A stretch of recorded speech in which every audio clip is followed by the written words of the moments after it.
Hello and welcome to Science Talk, a podcast in which we talk with the staff and students here at Uplift Community High School about their journey to how they got here today. I'm your host Maurice, and for today's episode, we have our esteemed teacher, Ms. Kemp. Thank you again for joining us. When did you graduate from high school? Where? I graduated from high school in 1992 from Princeton High School in Princeton, New Jersey. What was you planning for after high school? Well, after high school, I was planning on becoming an orthopedic surgeon. So I went to Lehigh University, and in my freshman year, I took a chemistry class. So I was a freshman class in all sophomores.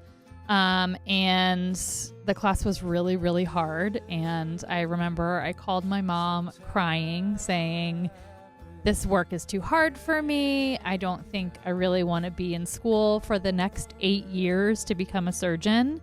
And so my mom said, "Well, that's fine. It's your life. You don't have to make a decision in your freshman year."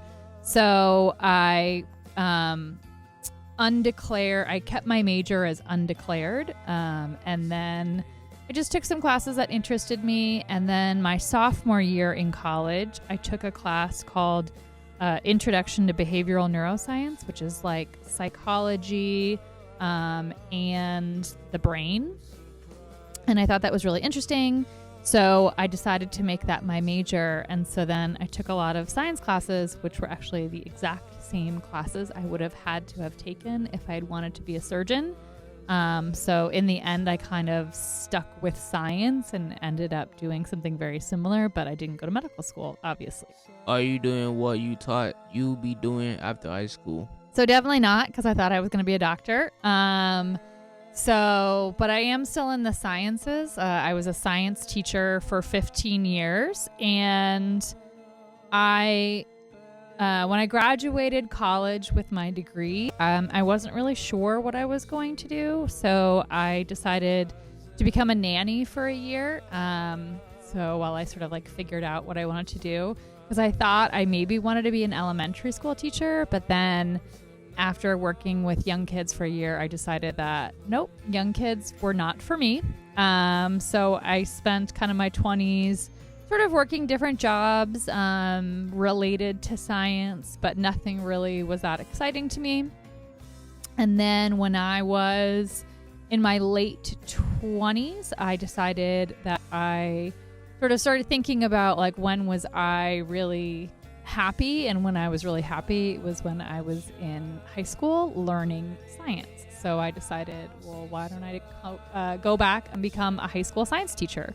So that's what I did, and I have worked CPS for 20 years now, so 15 years as a classroom high school biology teacher, and middle school biology and environmental science and genetics and biotechnology and all that good stuff. And then I worked in the district office of Chicago Public Schools helping other teachers become better teachers, but now I'm at Uplift as the STEM specialist, so kind of bringing together my love of science and of teaching. Just now I'm teaching adults. What changed? So what changed is I think I got to know myself a little bit better as I got older and realized that you don't have to have everything figured out when you're 18 years old, and what you think you might want to do at 18 may not be the same thing that you want to do when you're 25, when you're 30. But you should sort of listen to who you are. I knew I always liked science. I just thought that the only career path for me was being a doctor, because that's what I thought it meant, when you liked science when you're in high school. So really making sure, I took a long time after high school just kind of after college, sort of doing other stuff, and came back into science and just sort of found a different way. So I think just what changed was sort of listening to myself and not listening to the rest of society telling you what you have to do. Why did that change happen? I think that change happened just because of time and maturity, maybe.